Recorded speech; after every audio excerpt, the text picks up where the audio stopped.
Como eu disse no início da Santa Missa, hoje é uma grande festa de nossa Mãe Maria Santíssima, a nova Eva, mãe de todos os remidos, resgatados pelo sangue de Jesus. Essa verdade da Assunção de Maria é uma verdade crida por toda a Igreja desde o início. Maria, terminados os seus dias na terra, ela foi elevada ao céu por seu divino Filho, onde está lá de corpo e alma. Há uma antecipação em Maria daquilo que acontecerá conosco na ressurreição da carne, no fim do mundo, quando Jesus voltar. Então essa é a grande verdade. Os santos estão no céu, só a alma. Maria está de corpo e alma. Esta é uma verdade de fé que foi, embora a Igreja sempre creu dessa forma, foi promulgada como dogma em 1950 pelo Papa Pio XII. Na verdade, ele quis mostrar essa verdade, ele quis mostrar este dogma, esta verdade de fé, depois da grande tragédia da Segunda Guerra Mundial, em que milhares e milhares de pessoas morreram, em que a vida foi considerada como um nada, uma grande desproporção que houve, em que a maldade humana vai às últimas consequências, depois da bomba, por exemplo, de Hiroshima e Nagasaki, em que milhares de pessoas morreram. A Igreja quis mostrar o valor da vida, não apenas da vida aqui na Terra, mas a vida que transpassa, que vai além da morte. Porque, na verdade, nós cristãos sabemos muito bem que nós somos imortais. O que dá a vida a nós é a alma, e a alma é imortal. A morte, ela tem um sentido de porta que se abre para a segunda parte, e para a parte definitiva da nossa existência, que é a vida eterna em Deus nosso Senhor. Então a Igreja, para mostrar o valor da vida e também mostrar que esta vida ela transpassa os umbrais daqui da terra, a Igreja então mostra Maria Santíssima como a primeira que vai ao céu depois de seu divino Filho e está lá na glória, e nos chama exatamente para a glória do céu. A festa de hoje é uma festa de vitória, portanto. Uma vitória de Jesus, uma vitória de Maria e uma vitória também nossa, a vitória da Igreja. Primeiro, a vitória de Jesus. Jesus é o Filho de Deus, sabemos bem, feito homem, que veio para nos salvar, nos libertar do pecado, nos libertar do demônio e nos libertar da morte. Para que a morte não tenha a última palavra, Jesus quis passar pela morte. É significativo o fato de São Paulo dizer que a morte é salário do pecado. Então Jesus, para vencer a morte, ele vence o pecado e vence o demônio. Então ele morre, oferece sem sacrifício, passa pela morte e ressuscita, glorioso e triunfante. Então essa passagem, a palavra Páscoa significa exatamente isso, essa passagem de Cristo pela vida e pela morte, e depois ressuscitado, gloriosamente, o seu corpo glorioso, aí ele mostra que ele é o vencedor. Então a ressurreição e a ascensão de Jesus é uma festa de vitória. E a festa de vitória de Jesus é paralela à festa de Maria, porque Maria está associada a Jesus nessa história de salvação nossa. E Maria está sempre junto. Quando Jesus ele se faz homem no ventre puríssimo de Maria. Então Maria participa da obra da nossa salvação lá desde o início, quando ela diz o seu sim a Deus. Então há uma participação. Jesus salva a todos com Maria. E essa união de Maria com Jesus na obra da salvação, ela vai durante a vida de Jesus e vai no ponto máximo, que é a cruz. Quando ela está lá, oferecendo o seu Filho ao Pai pela salvação da humanidade. Enquanto Cristo é o Redentor, Maria é a corredentora. Ela, com o seu amor, com o seu oferecimento de mãe, pelo grande amor a Deus, pelo grande amor a seu Filho e à humanidade, Maria oferece Jesus ali aos pés da cruz. Então Maria participa da nossa obra da salvação como corredentora, é uma participação juntamente com Jesus. E é claro, se Maria participa da obra da salvação até a cruz, é justo também que Maria participe da obra da salvação na ressurreição e na glória do céu. Então, por isso, Maria hoje está de corpo e alma no céu, porque é uma vitória de Jesus, e essa vitória é sempre com a sua mãe. E nós sabemos que a ressurreição de Cristo é o fundamento da nossa fé. São Paulo disse: se Cristo não ressuscitou dos mortos, vã é a nossa fé. De modo que a ressurreição de Cristo traz também para nós essa ressurreição de Maria. A igreja não definiu se Maria morreu ou não morreu, se ela foi arrebatada de corpo e alma, ou se ela morreu e ressuscitou.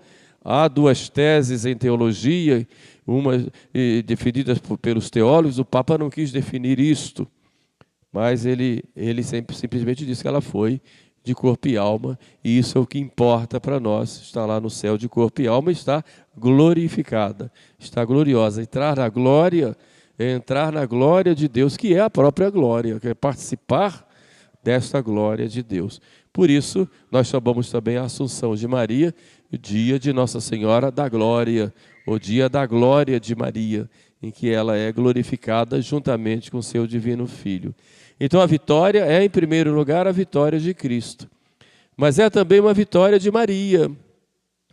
Maria, que foi prometida já quando houve o primeiro pecado, em que o anjo, que o demônio, que é o anjo mau, ouve de Deus aquela maldição, porém inimizades entre ti e a mulher, entre a tua descendência e a dela, e ela te esmagará a cabeça, e tu procurarás as vaciladas a seu calcanhar. Esta profecia de Deus, já colocada lá no Gênesis, no início do mundo, ela se realiza em Maria. Ela é esta mulher que, preparada por Deus, ela esmaga através de seu filho, e com o seu filho, a cabeça da serpente. Então a vitória de Maria definitiva é a vitória sobre a morte, e depois a vitória lá no céu. De modo que quando nós honramos a Assunção de Maria, honramos esta vitória dela. Interessante que, como vimos na primeira leitura, a história de uma outra mulher chamada Judite. Judite viveu no Antigo Testamento, numa cidade pequena chamada Betúlia. E essa cidade foi assediada pelos inimigos pagãos, que tinham como chefe um homem chamado Holofernes, que tinha decidido entrar em Betúlia, destruir Betúlia, e escravizar quem ficasse, matar quem resistisse. E era assim que eles agiam. Ele cerca Betúlia. E Betúlia fica assediada por ele e assim comprimida. Ele corta a água, corta os víveres, e ele espera Betúlia se enfraquecer para ele invadir. E acampa em volta de Betúlia. E lá em Betúlia tem uma mulher muito bonita, que tinha ficado viúva há não muito tempo, estava ainda no seu luto, chamada Judite. E essa mulher, movida pela graça, inspirada por Deus, ela resolve salvar Betúlia, fazer alguma coisa para salvar Betúlia. E ela então começa a rezar, fazer penitência, fazer jejuns, e depois dela depõe as suas vestes de luto, coloca as suas vestes de gala, se enfeita, se enche de perfumes e sai e vai ao encontro de Holofernes, como que se estivesse fugindo de Betúlia. Na verdade, ela vai a Holofernes, enquanto todos estavam com medo, ela vai enfrentar o inimigo. E chegando a Holofernes, no acampamento, ficam os soldados admirados com a sua beleza e levam então a Holofernes. Holofernes, também admirado, quer comemorar aquele momento com ela, e na comemoração começa a beber. E bebe muito vinho e se embriaga, e na sua embriaguez ele dorme. E ela então pega a espada de Holofernes e vai e corta a cabeça dele. e leva a cabeça como troféu a Betúlia para tranquilizar o povo de Betúlia.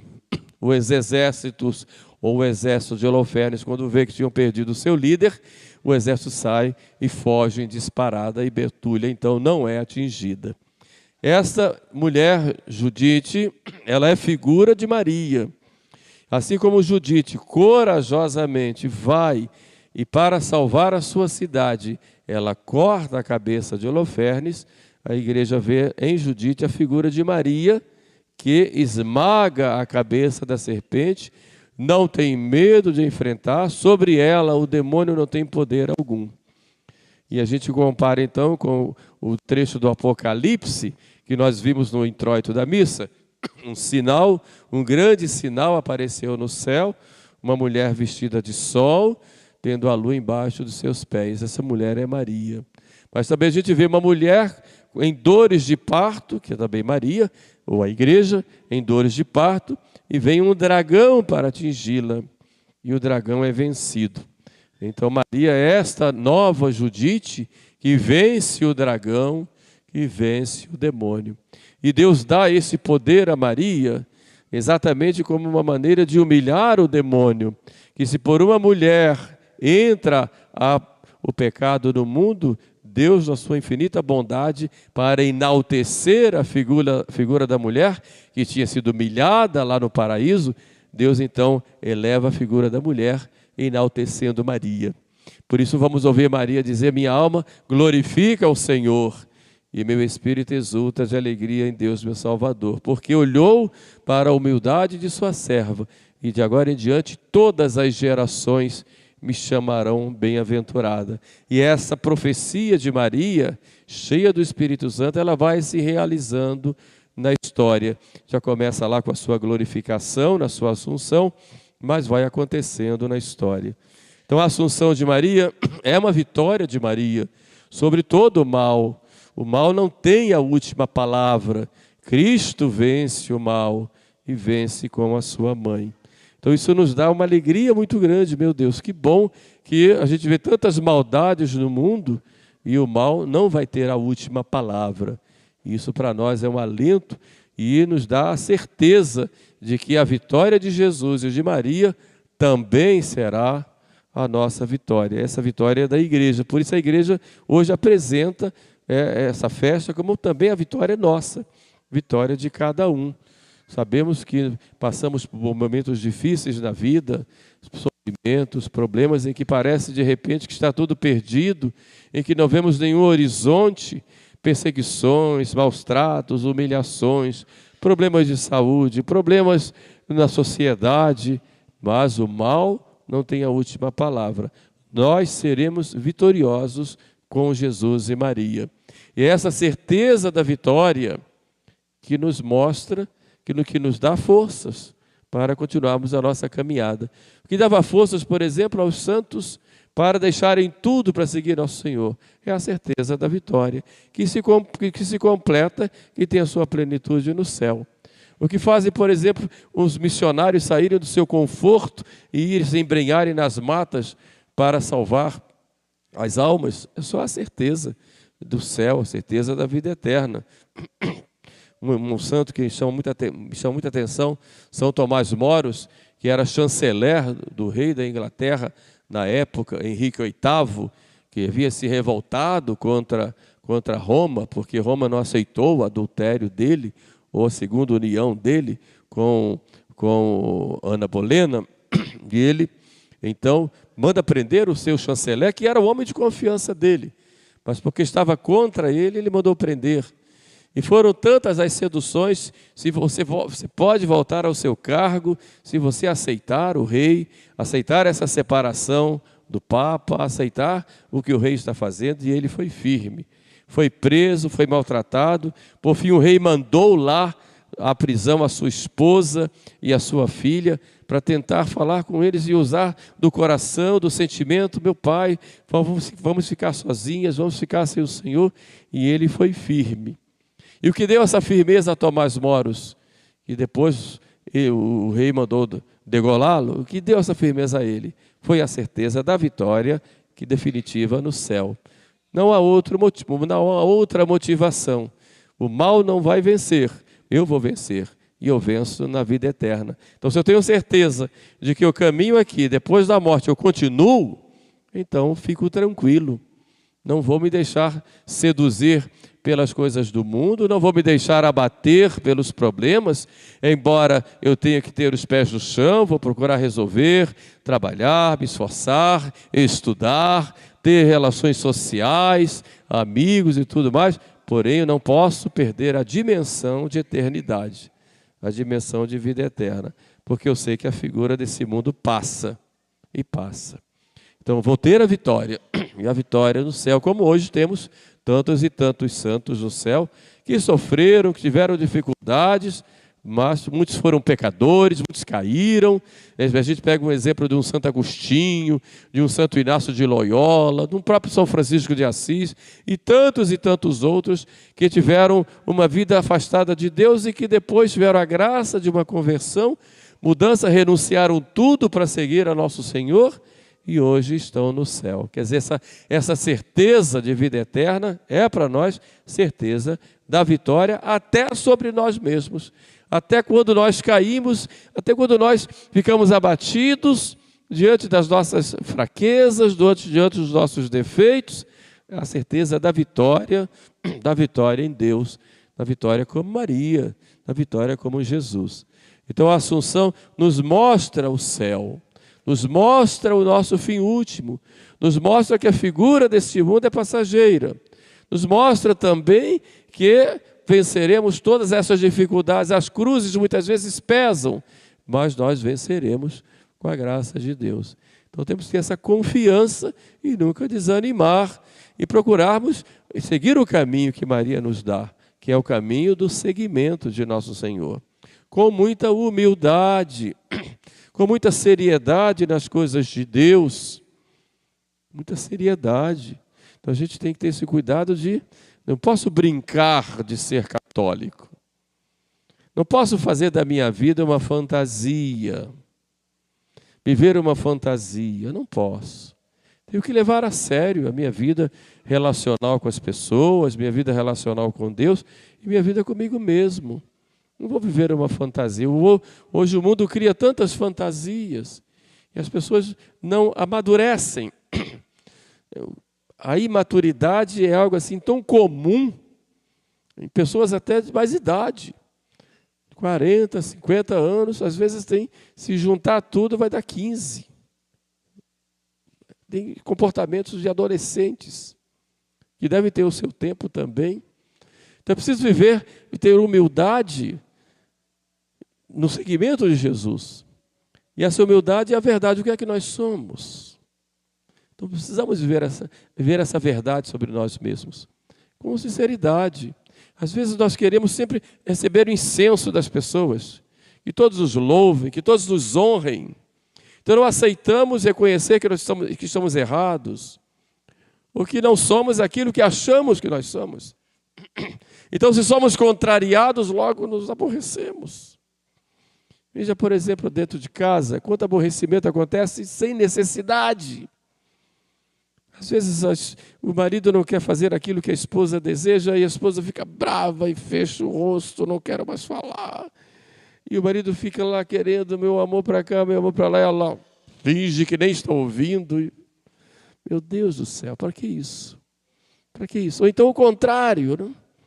A esposa vai com todo carinho, o homem foi contrariado, não abre a boca, vai para um canto, entra, não fala, sai, não fala.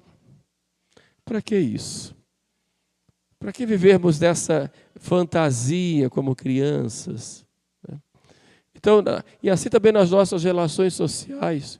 Então, o segmento de Cristo é um segmento de cruz. Não pensem que vão para a vida eterna sem cruz. E a cruz é que vem. É bom quando nós escolhemos uma penitência. É bom e precisamos fazer. Precisamos. Agora, na quaresma de São Miguel, muita gente tem vindo pedir a mim, padre, você podia dizer uma penitência para fazer? E a gente fica procurando a penitência adequada a cada um, etc. Mas e aquela penitência que vem pela própria vida e que Deus permite que aconteça em nós? Aquela contrariedade, aquela aquela humilhação que nós sofremos, aquela doença, aquele próprio sacrifício do dia a dia, aqueles problemas que surgem muitas vezes nas nossas cabeças e queremos resolver e não conseguimos. Aí a penitência boa, porque nós não procuramos, é claro que temos que fazer também por nossa iniciativa, mas por que reclamar da cruz que vem? A sociedade moderna não ama a cruz, não tem espírito de sacrifício, porque nós fomos educados às facilidades. Se temos que fazer uma caminhada maior, logo nós reclamamos. Se temos que esperar um pouquinho a hora da comida, logo reclamamos.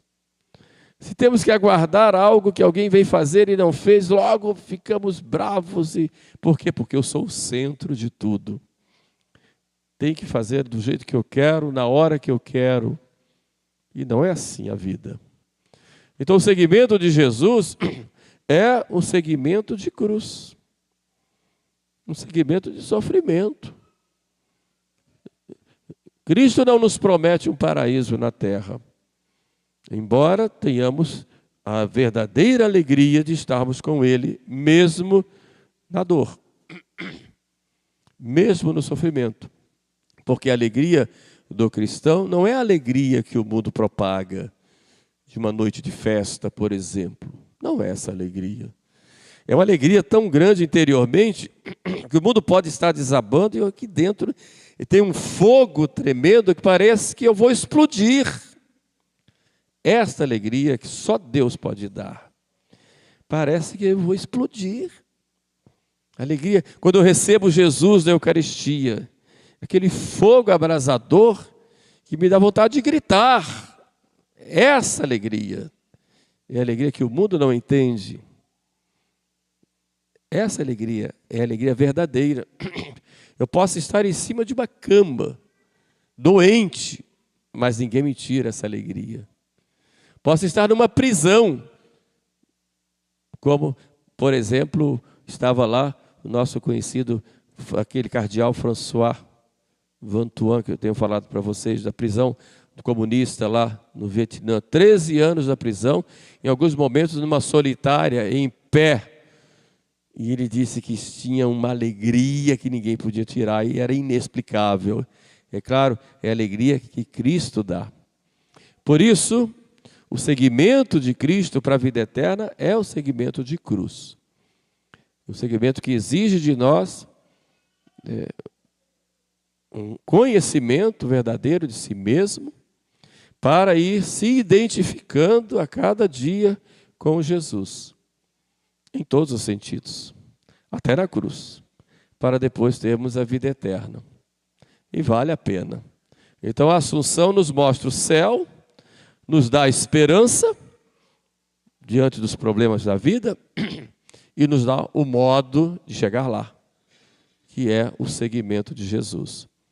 Então pensamos, pois, nessa festa, a Santíssima Virgem Maria, que ela interceda por nós para que nós nunca percamos o nosso foco, que é a vida eterna. Que tenhamos que trabalhar, nos esforçar aqui na terra, servirmos uns aos outros, na caridade, na humildade, mas sempre caminhando rumo ao céu. Que a Virgem Maria nos interceda por nós nesse sentido. E nunca desanimemos. O desânimo é uma grande tentação que o demônio faz. Quer nos pegar pelo desânimo, mesmo nas quedas. Mas vamos sempre em frente e nós somos acompanhados pela proteção da Santíssima Virgem Maria. Louvado seja nosso Senhor Jesus Cristo.